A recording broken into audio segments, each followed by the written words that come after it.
Hello students, how are you? I hope you are fine and your studies are running smoothly in your houses. Today I am in front of you with the last lecture on this particular topic, rotational dynamics.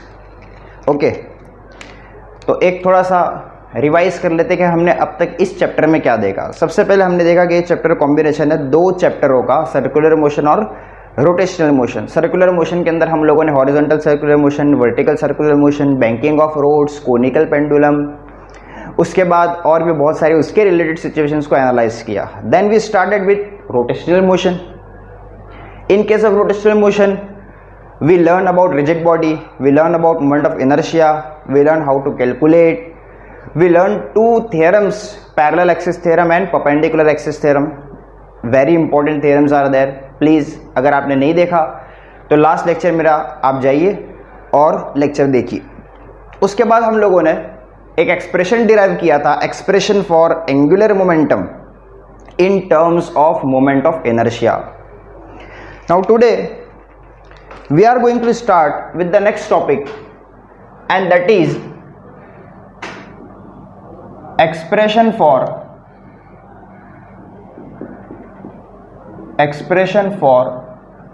torque symbol उसका याद है, tau बोलते हैं इसको, vector quantity है, बार से denote करेंगे। Expression for torque in terms of moment of inertia. सबसे पहले थोड़ा सा रिवाइज करते हैं टॉर्क क्या है। टॉर्क क्या होता है? ये एक बॉडी है, हमने उसको यहां से पिवोट किया, मतलब फिक्स किया, और मैंने यहां से फोर्स अप्लाई किया। तो after applying the force it is going to rotate. So this rotational effect produced by this force is called as torque. इतना पता है? ओके। और हम लोगों ने ये भी देखा था कि this torque tau bar is given by cross product of R bar cross F bar. It is R cross F. What is the direction? Direction will be perpendicular to the direction of R and F. तो ये basic चीजें हम लोगों ने cover की थी। Now suppose you are having a body, of course a rigid body, and this body is rotating about this imaginary axis.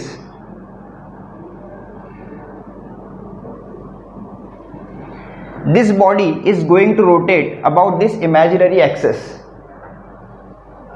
and suppose the torque tau is applied on this body, and because of this torque this body is going to accelerate with the angular acceleration alpha bar. जिस तरह force अगर हम apply करते हैं तो it produce linear acceleration, similarly torque produces angular acceleration. Now let us consider that this body is made up of n number of particles. Suppose we are having here particle 1 whose mass is m1, particle 2 mass m2, particle 3 mass m3, particle 4 mass m4, and similarly particle n and its mass is mn. ठीक है?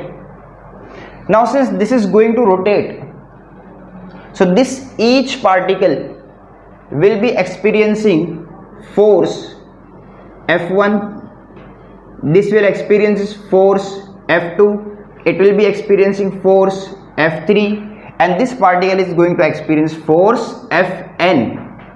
And we are considering that these all particles are distributed at the distances of r1, r2, r3 and rn. इतना ठीक है?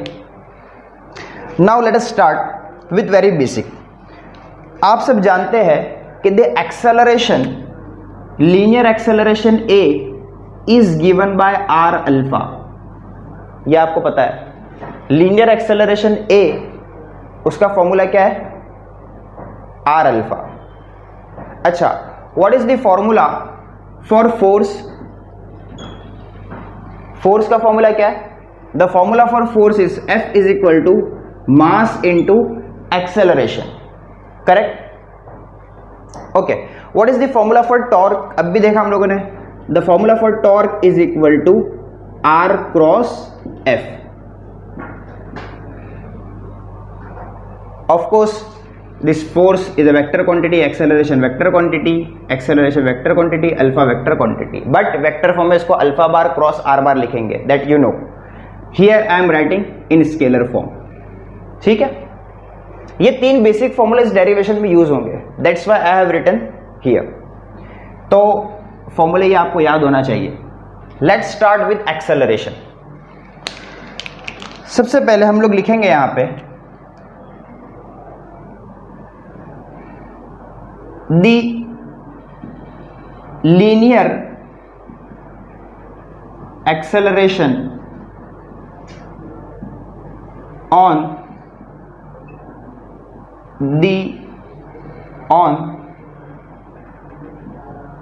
each particle.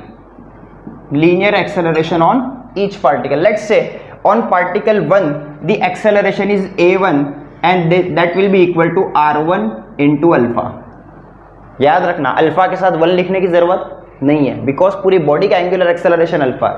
सो हर particle का angular acceleration alpha है. Okay, the linear acceleration of second particle is r2 alpha. The linear acceleration of third particle will be r3 alpha, and similarly the linear acceleration of nth particle will be rn alpha. Acceleration की कहानी खत्म. Now we talk about force. We will be writing the force acting on each particle. हर particle पे force कितना लगेगा उसकी बात कर लेते हैं. Let's say force on particle 1 F1 will be equal to mass of first particle multiplied with acceleration of first particle. Now you know mass of first particle. What is acceleration of first particle? R1 alpha. So I can directly put the value from here, R1 alpha, correct ना? So we will be writing R1 alpha. समझे आप? Similarly, force on second particle will be M2 A2, that will giving you M2 R2 alpha. Similarly, force on third particle is M3 A3, which will be giving you M3 R3 and alpha. And as you move on, then force on nth particle will be equal to Mn An, and that is equal to mass of nth particle, distance of nth particle from axis of rotation, and angular acceleration alpha. Okay, now acceleration की कहानी खत्म, force की कहानी खत्म. Let's talk about torque. The torque acting on each particle. हर particle पे torque कितना लगेगा? लेट्स से पार्टिकल 1 पे टॉर्क लगा tau 1 which is equal to, अब देखेंगे यहां पे टाउ का फॉर्मूला जो है that is R1 bar cross F1 bar. अगर मैं इसको मैग्नीट्यूड फॉर्म में लिखूं तो आप जानते हैं we can write magnitude of R1 multiplied with magnitude of F1 n into sine theta. अरे हम लोगों ने कल वाले डेरिवेशन में देखा ना, वहां पे क्या था हमारे पास, angular momentum L was equal to R cross F, so we can write RF sin theta. Similarly here tau is equal to R cross F, we can write RF sin theta. वह हमने ऐसा लिखा था उसको, angular momentum को RF sin theta. तो यहां भी हम लोग इसको ऐसा लिख सकते हैं, tau is equal to RF sin theta. Are you getting me? That was angular momentum L, that was equal to R cross P. So we have written RP sin theta, not RF. Tau is R cross F, we can write RF sin theta. What is this theta? This theta is angle between R and F. Theta is angle between R and F. अब ये हमारा R है, ये F है. You can easily understand from the figure that angle between F and R is 90 degree. अगर ये angle 90 degree है then you can write R F into sine 90। Sine 90 का वैल्यू कितना होता है 1, so you can write R into F, this is tau 1 1 1 1 1 1 1 tau 1। इतना समझ गए आप? अब मैं क्या करने जा रहा हूं, R1 as it is, what is value of F1? See here, value of F1 is M1 R1 alpha, so you can write here M1 R1 alpha and it will be giving you M1 as it is, R1 into R1 will give you R1 का square and alpha as it is। ये हमको क्या मिला? ये हमको मिला बच्चों tau 1। अब हम लिखेंगे similarly tau 2 will be m2 r2 square into alpha, tau 3 will be m3 r3 square into alpha, and as you move on tau n will be mn rn square into alpha। क्या आप बात समझ रहे हो अच्छी तरह? अब क्या करेंगे? now what we have to do is we have to add all this torque। तो क्या लिखेंगे हम?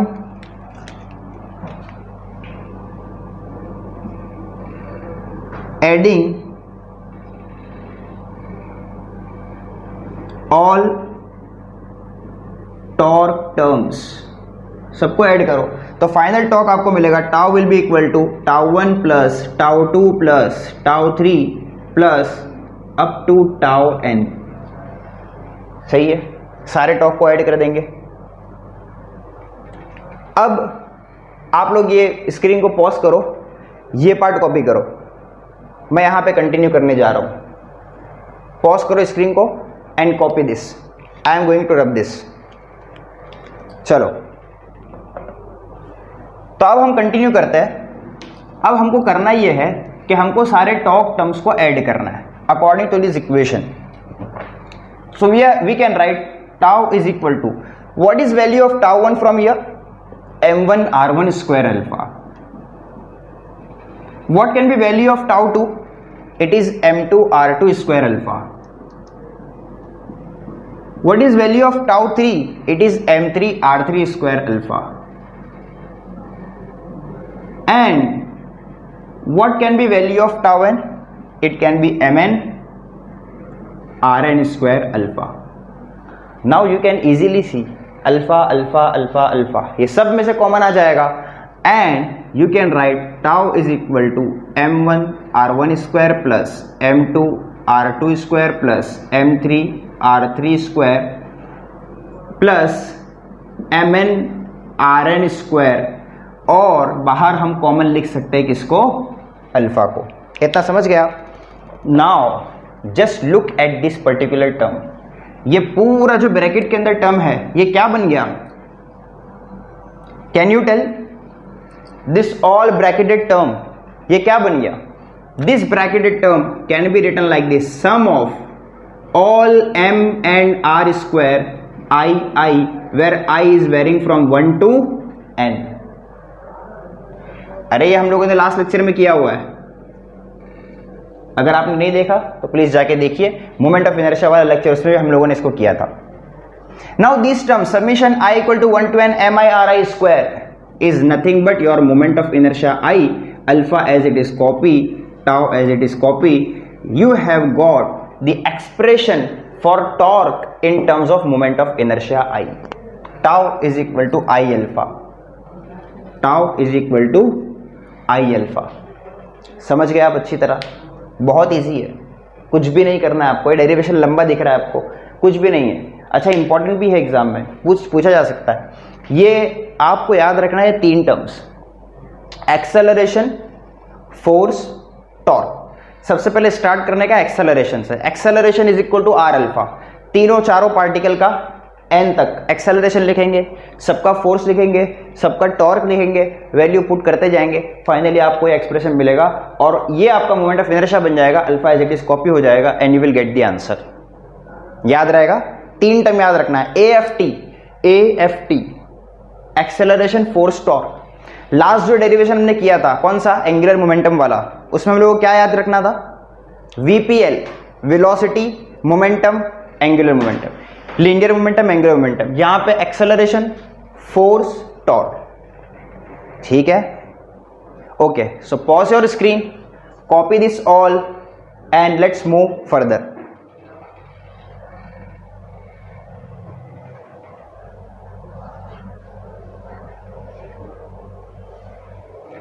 चलो कॉपी हो गया, okay.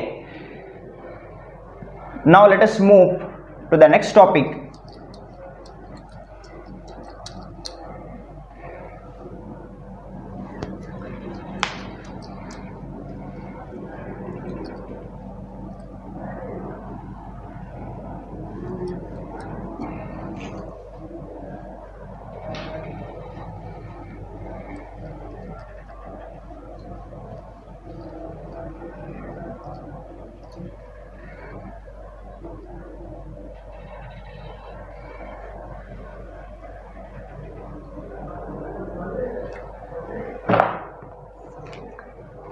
Now our next topic is law of conservation of angular momentum. Law of conservation of angular momentum. Angular momentum की discussion मैंने last lecture में कर दिया हूं। एंगुलर मोमेंटम क्या होता है, उसका कंजर्वेशन क्या होता है, I have already explain to you people. मैंने आपको 2 डंबल के एग्जांपल से समझाया था कि आप एक टर्न टेबल पे जो रोटेट होता है, आप उस पर खड़े हो जाओ, अपने दोनों हाथों में डंबल ले लो और किसी दोस्त को बोलो कि वो आपको रोटेट करे। जब आप रोटेट होने लग जाओ तो आप अपने दोनों हाथों को अंदर ले लो। जब आप अपने दोनों हाथों को अंदर ले लोगे तो आपकी स्पीड ऑटोमेटिकली बढ़ जाएगी। वाई? बिकॉज आपका इनर्शिया रिड्यूस हो गया। This reduction in inertia will be compensated by increment in angular velocity, because वहां पर हमको एंगुलर मोमेंटम L को कंजर्व रखना होता है, दैट मीन्स कांस्टेंट रखना होता है। ये लास्ट लेक्चर आप देख लो, आप समझ जाओगे। अभी इस लेक्चर में हम जिसकी बात करने वाले हैं वो उस लॉ की। तो हम देखेंगे यहाँ पे 2 चीज, पहली चीज उसका स्टेटमेंट, उस लॉ का स्टेटमेंट, और दूसरी चीज उसका proof. So what is the statement of law of conservation of angular momentum? अच्छा, अगर आपको लीनियर मोमेंटम का कंजर्वेशन याद है, which we have studied in 11th standard in laws of motion chapter, Newton's laws of motion, तो आपको वहां पे याद होगा law of conservation of linear momentum. The linear momentum of a system remains constant until unless an external force is applied on it। अगर किसी system पर, किसी सिस्टम ऑफ पार्टिकल पर एक्सटर्नल फोर्स नहीं लग रहा है, if external force is 0 then its linear momentum will be conserve. Similarly यहां पे the angular momentum of a system always remains constant if the external torque acting on the system is 0। याद रहेगा, फिर से एक बार मैं बोल रहा हूं, अपनी नोटबुक के अंदर स्टेटमेंट लिखेंगे, the angular momentum of a system remains conserved, remains conserve मतलब remains constant if external torque acting on a system is 0। ठीक है, तो अगर मैं मैथमेटिकली लिखूं तो मैथमेटिकली मैं बोलना ये चाह रहा हूं कि this L is going to be constant, L मतलब angular momentum, this L is going to be constant when torque external torque acting on a body on a system is 0। ये हमको प्रूव करना है कि your L is constant। Let's start with its proof। तो proof करते हैं इसको हम लोग, बहुत इजी, बहुत सिंपल, बस आपको थोड़ा सा याद रखना है उसके कुछ फॉर्मूले और डेरिवेटिव का थोड़ा सा बेसिक कॉन्सेप्ट। सबसे पहले एंगुलर मोमेंटम का क्या फॉर्मूला है, angular momentum L bar is equal to R bar cross P bar, ठीक है, R bar cross P bar, this is the formula for angular momentum. अच्छा, rate of change of linear momentum that is equal to force, ये आप जानते हो, according to Newton second law the rate of change of linear momentum of a body is directly proportional to applied force on it. What is rate of change of displacement, rate of change of displacement is giving you velocity, ये बात जानते हो आप, correct ना, okay. अच्छा, maths में जब sir आपको डेरिवेटिव पढ़ाए होंगे तो उस वक्त उन्होंने बताया होगा the derivative of a constant term is zero, derivative of constant is zero, फिर से एक बार, derivative of constant is zero, पक्का ना। अब सुनो, यहां पे मान लेते हैं मैंने कोई डेरिवेटिव ऐसा लिखा dl by dt is zero, dl bar by dt is zero, मैंने कोई टर्म ऐसे लिखा, यानी कहने का मतलब यह है कि the derivative of this particular term l bar is zero. What does it mean, it directly means that your l bar is constant. अगर मेरा ये l बार कांस्टेंट न होता तो उसका डेरिवेटिव का आंसर जीरो नहीं आता, हमारे l बार के डेरिवेटिव का आंसर जीरो आ रहा है, उसका मीनिंग यह है कि हमारा l बार कांस्टेंट है, बिकॉज कांस्टेंट का ही डेरिवेटिव जीरो होता है, वेरिएबल का डेरिवेटिव जीरो नहीं होता। ये कुछ बेसिक कॉन्सेप्ट है, ये याद रखने पड़ेंगे आपको, इस डेरिवेशन में यूज होंगे, इसलिए मैंने साइड में लिख दिया पहले से। एक और कॉन्सेप्ट है वेक्टर वाला, वेक्टर की कहानी अगर आपने पढ़ी होगी थोड़ी सी तो आपको याद होगा the cross product of two same vector is zero. फिर से एक बार, the cross product of two same vector is zero. मान ले हमने एक वेक्टर ले लिया v बार और उसको मैंने उसी वेक्टर से क्रॉस मल्टीप्लाई किया, cross product, so what would be my answer, it will be zero. इतना ठीक है। नाउ कम ओवर हियर, तो हमारे पास एंगुलर मोमेंटम l बार है, l बार का फॉर्मूला हम जानते हैं, वहां देख लो लिख दिया मैंने, l bar is equal to r bar cross p bar, दोनों वेक्टर है। अब मैं डिफरेंशिएट कर रहा हूं इसको विद रिस्पेक्ट टू टाइम, तो क्या लिखेंगे आप, differentiating with respect to time, time से डिफरेंशिएट कर रहे हैं हम, तो d by dt of l bar will be equal to d by dt of r bar cross p bar। now dl by dt को ऐसे ही लिखो, इसमें कुछ करने की जरूरत नहीं। यहां पे ध्यान दो, आप मैथ्स में आपने डेरिवेटिव में पढ़ा uv रूल, क्या पढ़ा था आपने, uv रूल, क्या है u इंटू वी रूल, क्या याद है, u इंटू वी रूल कहता है, मैं यहां पे लिख देता हूं आपके समझने के लिए, u into v rule says that अगर इसका डिफरेंशिएट करें हम तो first function will be copy and second function का डेरिवेटिव होगा, उसके बाद सेकंड फंक्शन कॉपी और फर्स्ट फंक्शन का डेरिवेटिव होगा। ये मैथ्स में आपको सर ने पढ़ाया होगा, u into v rule, same rule I am going to apply over here.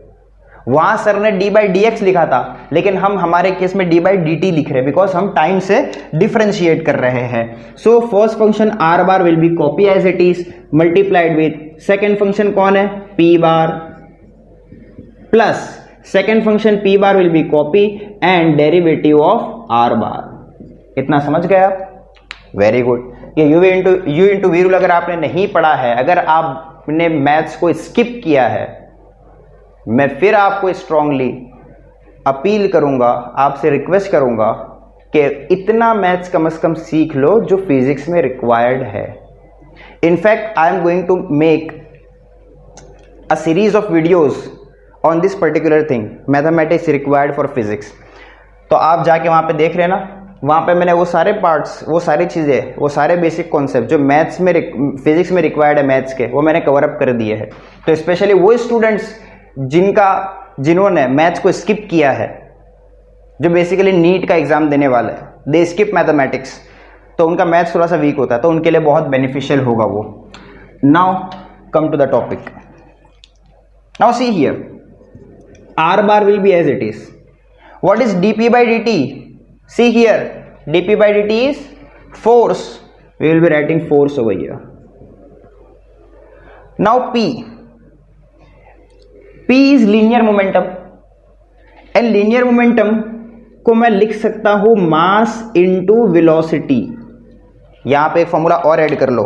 The linear momentum P can be written as mass into velocity. उसके बाद मास स्केलर है. उसके बाद what is dr by dt? Your dr by dt is v bar. See here, dr by dt is v bar. हम कुछ नहीं कर रहे, खाली वैल्यूज पुट कर रहे हैं. We are just putting the values, we are doing nothing. Now come over here. What is r cross f? अब भी 2 मिनट पहले पढ़ा. r cross f is torque. अरे अब भी टॉर्क का फॉर्मूला हमने देखा. टॉर्क का फॉर्मूला क्या देखा हमने? We saw torque is r cross f. वही तो है r क्रॉस f. तो ये क्या देगा आपको? टॉर्क. प्लस मास को एज इट इज रखते हैं, ब्रैकेट में लिख दो v bar into v bar. आगे देखिए tau bar as it is. What is v into v? v cross v. See here, the vector product of two same vectors is 0. That means your bracketed term is going to become 0. 0 multiplied with 0. तो ये पूरा term आपका 0 हो गया. आपके पास क्या बचा? Torque. लेकिन हमने स्टार्ट में क्या बोला था इसका statement? The angular momentum of a system remains constant. कब? When the external torque on the system is 0. इसीलिए हमने यहां पे कंडीशन लिखा है. दिस कंडीशन, ये कंडीशन है. इफ एक्सटर्नल टॉर्क इज 0, तो हम तो टॉर्क को 0 मान के चल रहे शुरू से. तो टॉर्क की जगह मैं क्या लिख सकता हूं? 0. So dl bar by dt is 0. Now come over here. If dl bar by dt is 0, किसी भी टर्म का डेरिवेटिव 0 आ जाए, उसका मतलब यह है कि वो टर्म कांस्टेंट है. That means angular momentum L bar is constant. Angular momentum L bar is constant. वही तो प्रूफ करना था. The angular momentum of a system remains conserve if external torque acting on a system is 0. समझ में आ गया? बहुत easy है, कुछ भी नहीं है. खाली बस आपको ये बेसिक्स पता होना चाहिए, जो कि पूरा का पूरा आपका कवर अप हो चुका है 11th स्टैंडर्ड के अंदर. यहां पे मैंने इसलिए लिख दिया कि थोड़ा सा रिफ्रेश हो जाए. ठीक है, पक्का समझ में आ गया? स्क्रीन को पॉज करेंगे और ये सब कॉपी करें. हम लोग मिलते हैं फिर नेक्स्ट टॉपिक के साथ.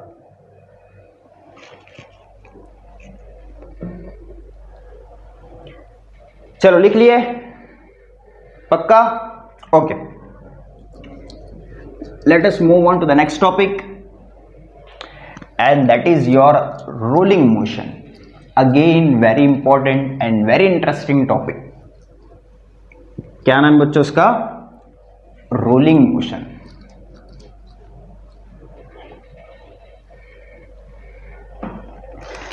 चलिए शुरू करते हैं रोलिंग मोशन से. रोलिंग मोशन के बारे में आई थिंक आप लोगों ने अब तक इसके बारे में कुछ पढ़ा नहीं है, बिकॉज ये बहुत बेसिक्स है. तो हम लोग इसको स्टार्ट करेंगे थोड़ा सा डिटेल में. तो रोलिंग मोशन की जहां तक बात है, समझ लीजिए फॉर एग्जांपल एक व्हील है, या एक सिंपल एग्जांपल ले लो, एक ट्रक का टायर. ट्रक के टायर का मोशन आपने ऑब्जर्व किया है. You have already observed the motion of tyre of the truck, correct ना? Okay. So in that case what you have observed? You have observed that the tire of the truck, when it goes along a straight line, suppose for example this is the road surface and this tire is performing linear motion. suppose ये tyre का एक centre part है और ये tyre इस पे role कर रहा है. Tyre is rolling. तो रोलिंग में एक्चुअली होता क्या है? बात को ध्यान से सुनना. समझ लो कि आप कोई छोटा सा कीड़ा बन के आप यहां पे बैठ जाओ. कहाँ? इसके सेंटर ऑफ मास पे. और सेंटर ऑफ मास पे बैठ के आप सिचुएशन को एनालाइज करो, तो आप ये देखेंगे कि ये ट्रक का जो टायर है वो घूम भी रहा है, इस पर्टिकुलर एक्सिस के अराउंड वो घूम भी रहा है, और साइड बाय साइड ये लीनियर डायरेक्शन में आगे भी जा रहा है। तो क्या मैं ये कह सकता हूं कि जो रोलिंग मोशन है, जो rolling motion of the tyre है, this is nothing but combination of translational motion, translational मतलब लीनियर डायरेक्शन में आगे जाना, प्लस ये अपने एक्सिस पे घूम भी रहा है तो रोटेशनल। समझ में आया? मान लो ये सेंटर ऑफ मास है और यहां कोई पार्टिकल है, तो ये पार्टिकल v वेलोसिटी से आगे जाएगा। यहां पे कोई पार्टिकल है तो ये पार्टिकल इस डायरेक्शन में v वेलोसिटी से आगे जाएगा। यहां पे कोई पार्टिकल है तो इसका डायरेक्शन इंस्टेंटेनियस इस डायरेक्शन में होगा v, और यहां पे कोई पार्टिकल है तो इसका डायरेक्शन यहां पे होगा v। आप देख सकते हैं कि जितने पार्टिकल यहां पे है इन सब की लीनियर वेलोसिटी अलग अलग डायरेक्शन में है, और इस पूरे ऑब्जेक्ट का जो सेंटर ऑफ मास है, this is my centre of mass, this is going with a velocity v in forward direction. वो अलग बात है कि this v and this v इनका मैग्नीट्यूड सेम आएगा, ये v भी r ओमेगा होता है, ये v भी r ओमेगा, लेकिन सर्कुलर मोशन में हम जो v equal to r omega बोलते हैं वो अलग है। और velocity of centre of mass, this is nothing but velocity of centre of mass which is again r omega, लेकिन इसको प्रूफ करने का मेथड अलग है, ठीक है। So this centre of mass is going in forward direction with velocity v and these all particles are moving with velocity v in different direction। तो ये मोशन बहुत कॉम्प्लेक्स हो जाता है रोलिंग मोशन। तो इस मोशन को सिंप्लीफाई करने के लिए हमने इसको क्या बोला कि rolling motion is combination of translational plus rotational. Translational मतलब लीनियर डायरेक्शन में आगे जाना, रोटेशनल मतलब अपने एक्सिस पे घूमना। अब एक बात ध्यान से सुनिए, रोलिंग मोशन की पॉसिबिलिटी, प्योर रोलिंग मोशन, मैं बात कर रहा हूं प्योर रोलिंग मोशन।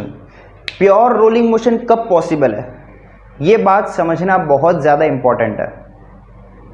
देखो प्योर रोलिंग कहते किसे है, सपोज ये हमने एक स्ट्रक्चर लिया कोई डिस्क टाइप का, और यहां पे हमने बना दिया एक इंक्लाइंड प्लेन, और सपोज करो कि इस इंक्लाइंड प्लेन से ये सीडी नीचे की डायरेक्शन में जा रही है, this CD is going like this. तो आप देखेंगे कि जब आप इसको रिलीज करेंगे यहां से, अगर इंक्लाइंड पे आप इसको रिलीज कर दे तो ऐसा हो सकता है कि यहां पे थोड़ी सी स्लाइड हो। अगर ये स्लाइड हो रही है तो हम इसको प्योर रोलिंग नहीं कह सकते। प्योर रोलिंग कब कहेंगे, प्योर रोलिंग तब कहेंगे जब यहां पे इस व्हील और इस प्लेन के बीच में कोएफिशिएंट ऑफ फ्रिक्शन इतना हो कि ये प्लेन इस सीडी को यहां से पकड़ ले। जब ये प्लेन इस सीडी को यहां से पकड़ लेगा with friction, then only this is going to roll like this. क्या आपको बात समझ में आई? मैंने समझाना क्या चाह रहा हूं, when this CD is going to roll on this, अगर आप छोड़ दोगे स्लाइड होगी, ऐसे स्लाइड होगी तो रोलिंग मोशन नहीं कह सकते, प्योर रोलिंग नहीं कह सकते। प्योर रोलिंग कब कहेंगे, तभी कह सकते हैं जब ये परफेक्ट रोलिंग परफॉर्म करे, मतलब इस पॉइंट ऑफ कांटेक्ट में यहां पे उसकी instantaneous velocity of this point 0 हो, तभी प्योर रोलिंग पॉसिबल है। ये कॉन्सेप्ट की बात थी इसलिए मैंने आपको बता दी, वैसे इतना इसमें ज़्यादा दिमाग लगाने की ज़रूरत नहीं है, ये कॉन्सेप्चुअल थिंग है। In pure rolling the instantaneous velocity of lower most point is 0।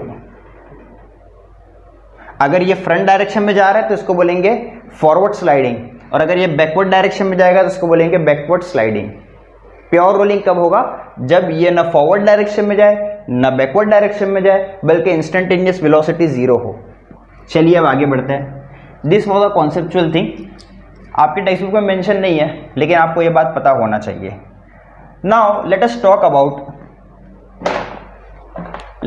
About kinetic energy in rolling motion. अब रोलिंग मोशन कॉम्बिनेशन है ट्रांसलेशनल रोटेशनल का, तो हम लिखेंगे kinetic energy of rolling is equal to kinetic energy of translational motion plus kinetic energy of rotational motion, लिख सकते हैं ना ऐसा। अब आप जानते हो काइनेटिक एनर्जी का जो फॉर्मूला है लीनियर मोशन में यानी ट्रांसलेशनल मोशन में, वो फॉर्मूला है half M we square. Kinetic energy का फॉर्मूला रोटेशनल मोशन में जो है वो आप जानते हो, it is half I omega square. Let us write like that. अच्छा एक बात और, what is v? V equal to r omega. If v equal to r omega, then what omega is equal to? Omega will be equal to v by r, correct ना? This you know. So I am putting values over here. Translation की जगह उसकी value रखते हैं half M we square, rotational की जगह उसकी value half I omega square. Again you know that moment of inertia I is nothing but m k square, ये आपको पता होना चाहिए, ऑब्वियसली आप जानते हो, लास्ट सेक्शन में हमने कवर अप किया है। तो हम क्या करने वाले हैं, I am going to put value of I and value of omega from this equations here. I की जगह मैं रखूंगा एम के स्क्वायर, ओमेगा की जगह मैं रखूंगा वी बाई आर, और हम सिचुएशन को थोड़ा सा एनालाइज करेंगे। सुनो यहाँ पे, kinetic energy of rolling is equal to half M we square, ये वाला term as it is copy, half I omega square में थोड़ा सा एनालाइज करेंगे, आई को लिखेंगे एम के स्क्वायर और ओमेगा को लिखेंगे वी बाय आर। लेकिन आप देखो ओमेगा पे स्क्वायर लगा हुआ है, that is why I am putting square over here. समझ में आया स्टेप? देखो ओमेगा की जगह वी बाय आर रख दिए, आई की जगह रख दिए एम के स्क्वायर। क्लियर है? अब सी ये क्या होता है यहाँ पे, यहाँ हाफ, यहाँ एम, यहाँ पे वी स्क्वायर, यहाँ पे वी स्क्वायर, क्या मैं कॉमन ले सकता हूँ? Yes. So I am taking common, half M we square common आ गया, ब्रैकेट में क्या बचा, इसकी जगह ये पूरा टर्म तो कॉमन आ गया, इसकी जगह बचेगा 1 plus sine as it is copy. यहां से क्या बाहर आ गया, हाफ एम वी स्क्वायर बाहर आ गया, तो अंदर क्या बचा, के स्क्वायर और R square. So I will be writing K square by are square. This is the formula for kinetic energy of rolling motion. अगर कोई ऑब्जेक्ट रोल कर रहा है तो उसकी काइनेटिक एनर्जी कितनी होगी, half M we square into bracket 1 plus के square by are square. Half constant, M mass of that object, V velocity of centre of mass of that object, K radius of gyration, R its radius. बात clear हो गई अच्छे से? पक्का? So this is the formula for kinetic energy of in rolling motion. Okay, screen को जरा pause करो और ये फॉर्मूला, ये डेरिवेशन यहां से लेके यहां तक छोटा सा डेरिवेशन है, कॉपी करो इसको। हम लोग आगे बढ़ते हैं। कर लिया कॉपी? चलो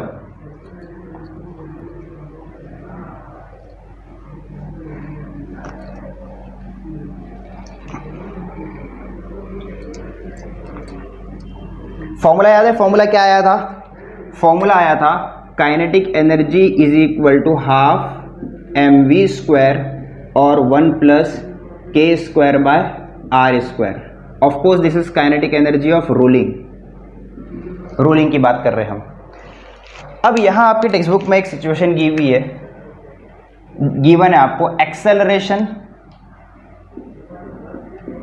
acceleration and velocity of an object rolling down an inclined plane।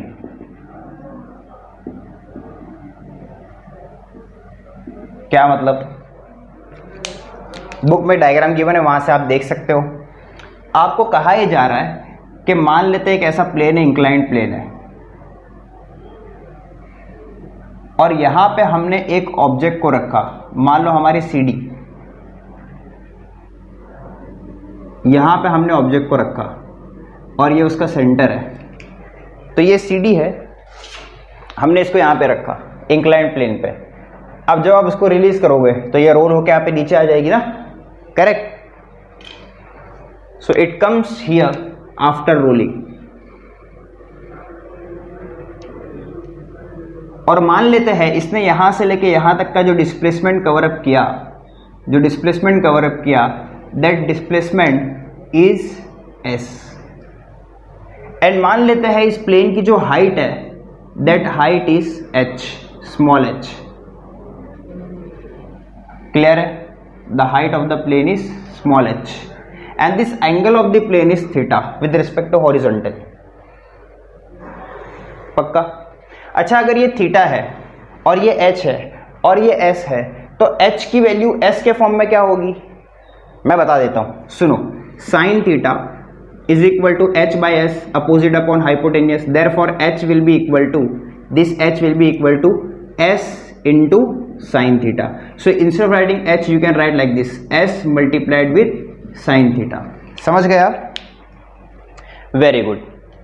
चलिए अब यहां पे आइए, हमें फाइंड क्या करना है? सबसे पहले we are going to find, दो चीजें फाइंड करना है। एक बच्चों आपको फाइंड करना है एक्सेलरेशन एंड दूसरा आपको फाइंड करना है velocity. Late us talk about velocity.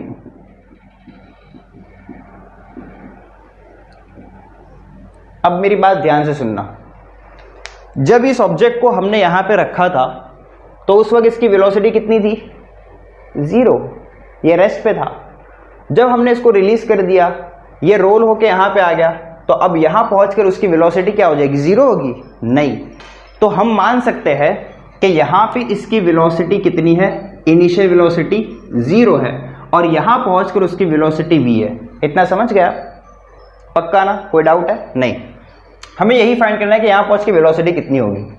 अच्छा, जब ये ऑब्जेक्ट यहां था तो उसकी पोटेंशियल एनर्जी कितनी होगी? mgh। जब ये यहां पहुंच गया तो पोटेंशियल एनर्जी कितनी हो गई? 0। तो क्या मैं ये बात मान सकता हूं कि the change in potential energy from here to here is nothing but equal to gain in kinetic energy? हमने सर्कुलर मोशन के केस में किया था, जब कोई ऑब्जेक्ट ऊपर से नीचे जाता है तो change in potential energy is equal to gain in kinetic energy. हम वही स्टेप यहां पे लिखने जा रहे हैं। The change in potential energy will be equal to gain in kinetic energy. सही है? पक्का? कोई डाउट इसमें? Obviously kinetic energy of rolling. अच्छा, यहां पे चेंज इन पोटेंशियल एनर्जी कितना होगा? mgh। पोटेंशियल एनर्जी का फॉर्मूला आप ऑलरेडी जानते हो। The formula for potential energy is mg into h। What is formula for kinetic energy? यहां तो काइनेटिक एनर्जी 0 है, यहां kinetic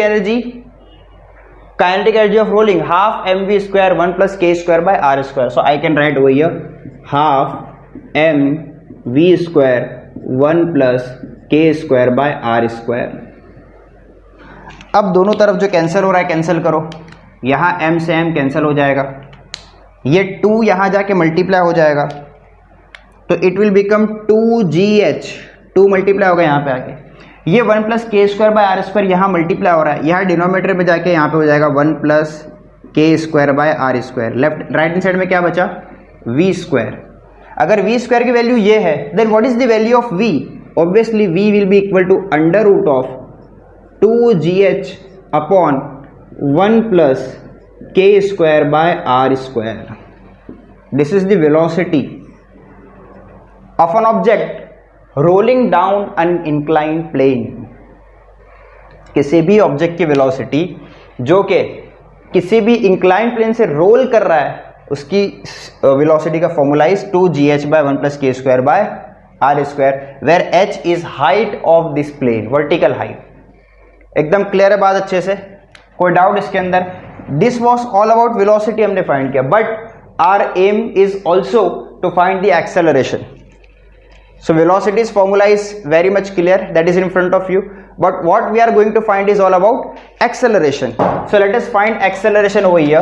So I can put number 2, acceleration. Okay, now just look over here. आपको याद है 3 kinematical equation मैंने first lecture में कराया था, v equal to u plus a t, s is equal to u t plus half a t square, v square is equal to u square plus 2as। Do you remember that? अगर नहीं पता है तो please आप जाके revise करो। यहां पे मैं यूज कर रहा हूं थर्ड काइनेमेटिकल इक्वेशन। कौन सी equation? Third. So we can write according to third equation of motion, according to third equation of motion. कौन सी है वो? v स्क्वायर फाइनल वेलोसिटी का square is equal to initial velocity का square plus 2 into acceleration into displacement s। हमें क्या find करना है? What we want to find is a, acceleration a find करना है। Okay, so let us find. अब यहां जो v है, क्या उसकी वैल्यू मेरे पास यहां से मिल सकती है? हमने अभी देखा √2gh/1 + k²/r²। सो let us put value, v की वैल्यू रखते हैं यहाँ पे। v की वैल्यू है आपके पास √2gh/1 + k²/r²। लेकिन यहाँ v पे बच्चों क्या लगा हुआ है? स्क्वायर, इसीलिए मैं इस पूरे ब्रैकेट पे डाल दूंगा square is equal to what is initial velocity? Can you look over here? 0। So initial velocity now is 0, 2 as it is, acceleration as it is. s की वैल्यू क्या हो सकती है? Please look here, from this formula we can say that your s is equal to, अब सुनो यहां पे, ये जो s है, can I write s is equal to h/sin theta? अरे आपका जो h है वो है s इंटू साइन थीटा ना। तो अगर मैं s को सेपरेट लिखूं तो मैं लिख सकता हूं h/sin theta. So instead of writing s I can write h/sin theta, h/sin theta. अब क्या करना है आपको? द थिंग्स, सुनो यहां पे, ये जो रूट है, ये स्क्वायर रूट और स्क्वायर कैंसिल हो सकता है ना, ये जानते हो आप, this root and square cancel. तो यहां से रूट भी हट गया और यहां से स्क्वायर भी हट गया। आप बेटर रहेगा आपके लिए कि आप नेक्स्ट स्टेप में लिखो, ठीक है? नेक्स्ट स्टेप में अलग से लिखना, डायरेक्ट मत करना। अब क्या कर सकते हैं हम? जो चीजें कैंसिल हो रही है उनको कैंसिल करते हैं। अगर आप ध्यान से देखें तो आपका ये h और ये h कैंसिल, ये 2 और ये 2 कैंसिल, करेक्ट? तो राइट हैंड साइड में क्या बचा? राइट हैंड साइड में सिर्फ बचा a और नीचे बचा साइन थीटा। अगर ये साइन थीटा को यहां लाऊं तो ऊपर मल्टीप्लाई हो जाएगा वो। तो नेक्स्ट स्टेप में मैं लिखता हूं g as it is, this sine theta will be multiplying over here g sine theta. Denominator में हमारे पास बचेगा 1 + k²/r²। This is the formula for acceleration of an object rolling down an inclined plane, g sin theta upon 1 + k²/r², g sin theta upon 1 + k²/r²। और यहां formula क्या था? √2gh/1 + k²/r², velocity. इतना clear है, बहुत इजी है, कुछ भी नहीं है। यहां से हमने change in potential, change in kinetic energy के फॉर्मूले से फाइंड किया हम लोग वेलोसिटी, और यहां पे हमने उसी वेलोसिटी की वैल्यू को पुट करके फाइंड किया एक्सेलरेशन। अब यहां last and very important thing which I want to explain you is all about k²/r²। आप देख रहे हो शुरू से आपको 1 + k²/r², 1 + k²/r², 1 + k²/r², ये k²/r² का इंपॉर्टेंस क्या है? आपकी बुक के अंदर भी उसको मेंशन किया हुआ है। सेपरेट हेडिंग तो नहीं डाला है, बट आप सेपरेट हेडिंग डाल लो तो बेहतर रहेगा। Importance of k²/r²। सुनो यहां पे बच्चों, ध्यान से सुनना मेरी बात। अगर आपको किसी ऑब्जेक्ट का मोमेंट ऑफ इनर्शिया दिया हुआ है I is equal to some number n multiplied by mr²। अगर मोमेंट ऑफ इनर्शिया इस फॉर्म में दिया हुआ है आपको, एग्जांपल, रिंग का मोमेंट ऑफ इनर्शिया कितना होता है? mr²। डिस्क का कितना होता है? mr²/2। स्फीयर का कितना होता है? 2/5 mr²। होलो स्फीयर का कितना हो जाएगा? 2/3 mr²। रॉड का कितना हो जाएगा? ml²/12। तो ये जो मोमेंट ऑफ इनर्शिया जो गिवन है आपको, आप देख सकते हो यहां पे नंबर 1 है, यहां पे नंबर है 1/2, यहां पे नंबर है 2/5। So this all are given in the form of n into mr², correct ना? तो जब भी आपको फॉर्मूले में अगर I = n mr² type formula given है, then this n is nothing but equal to k²/r²। this value of n is k²/r²। ध्यान रखना। आप डिराइव भी कर सकते हो चाहो तो। देखो मैं डिस्क का करके दिखाता हूं आपको। डिस्क का moment of inertia about an axis passing through its centre of mass perpendicular to its plane is 1/2 mr², है या नहीं? Let us write this formula as nmr²। कैसे लिखते हैं? nmr²। mr² कैंसिल हो जाएगा, आपको n की वैल्यू कितना मिलेगा? 1/2, करेक्ट ना? लेकिन इस फॉर्मूले को मैं ऐसा भी लिख सकता हूं, I = mk²। mk² भी तो लिख सकते हैं ना। तो अब देखो m से m कैंसिल हो गया, ये r² को यहां डिवाइड में लेके चले जाओ, k²/r², यहां पे क्या बचा? 1/2। नाउ k²/r² की वैल्यू कितनी आई? 1/2। और अभी प्रीवियसली देखे कि 1/2 क्या बन रहा था? n। So this n is directly equal to k²/r²। अब आप सोच रहे होंगे कि सर n k²/r² के इक्वल हो गया तो उसमें कौन सी बड़ी बात हो गई? हो सकता है इक्वल, इसमें इंपॉर्टेंस वाली कौन सी बात है? सुनो यहां पे, अब बात शुरू होती है। इंपॉर्टेंस वाली ये बात है कि अगर k²/r² की वैल्यू आपको पता है किसी भी मोमेंट ऑफ इनर्शिया में किसी भी ऑब्जेक्ट की, तो आप डायरेक्टली ये अंदाजा लगा सकते हो कि उसका काइनेटिक एनर्जी और उसका वेलोसिटी और उसका एक्सेलरेशन कितना होगा।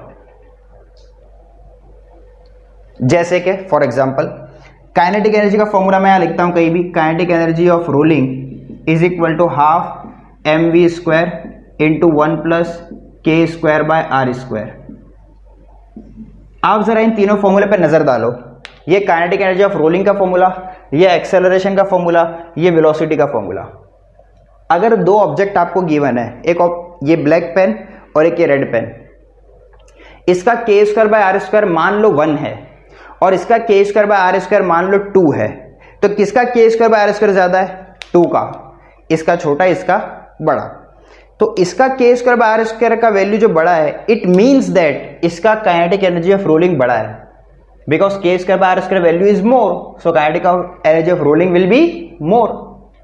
But if it's k²/r² is more, then its acceleration will be less, because acceleration is inversely proportional to k²/r². Similarly, its velocity is less, because velocity is also inversely proportional to root of k²/r². समझ में आई बात? ये competitive exam में questions आते हैं कि एक sphere, एक डिस्क, एक रिंग और एक रॉड, इन सब को एक इंक्लाइंड प्लेन से, जो कि इक्वल रेडियस इक्वल मास के है, उनको इंक्लाइंड प्लेन से ऐसा रिलीज किया गया।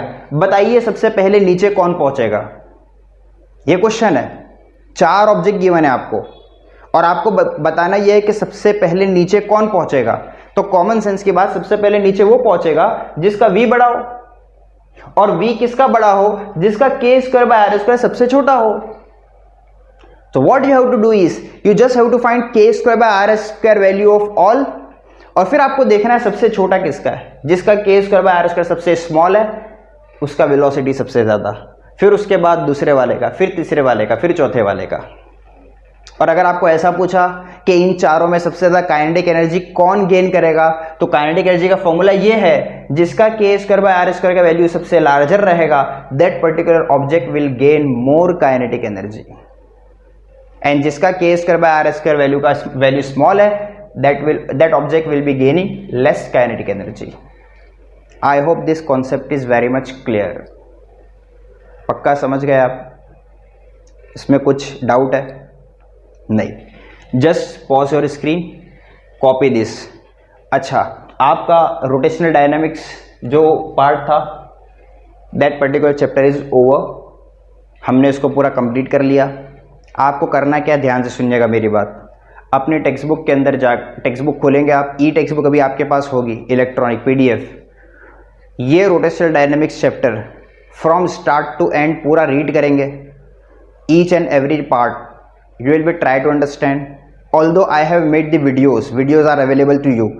Just watch the videos, read the text, grasp each and everything, and again if you have any doubt, just mark that doubt and send to me. You can send to me through email, WhatsApp, Telegram, anywhere. तो मुझे आप doubt भेजेंगे, I will be trying to solve your doubts. और अगर आपको चाहते हैं कि किसी कॉन्सेप्ट को मोर इलेबोरेट किया जाए, जस्ट कमेंट बिलो, तो मैं उस कॉन्सेप्ट को ज़्यादा इलेबोरेट करके आपके सामने रखूँगा। ठीक है? लेकिन ये है कि आप अपनी स्टडी को सीरियसली लो। बेटा ये 2 चैप्टर का कॉम्बिनेशन है, सर्कुलर और रोटेशनल दोनों का, तो इसमें न्यूमेरिकल आपको जो मिलेंगे अच्छे न्यूमेरिकल मिलेंगे। One more thing, after completing the text there is exercise part, try to solve exercise by your own.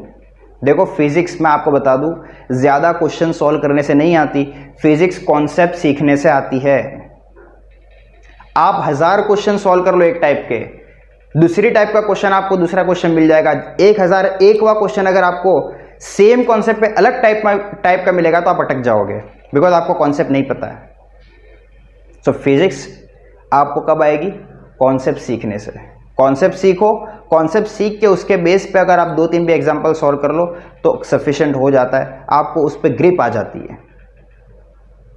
तो यही मैं कहूंगा एंड में कि please learn this chapter rotational dynamics conceptually, really you will be getting an interest in this and you will be enjoying the chapter. Okay, so watch all the videos of this particular chapter, read the text, send me your doubts and queries if exist and try to solve the exercise by your own. तो आज के lecture में इतना बस, हम लोग मिलेंगे अगले लेक्चर में किसी मज़ेदार टॉपिक के साथ। तब तक के स्टडी वेल, टेक केयर, अपने घर वालों का भी ध्यान रखो, अपना भी ध्यान रखो, बाहर मत निकलो, घर पे रहकर पढ़ाई करो। Take care, bye bye.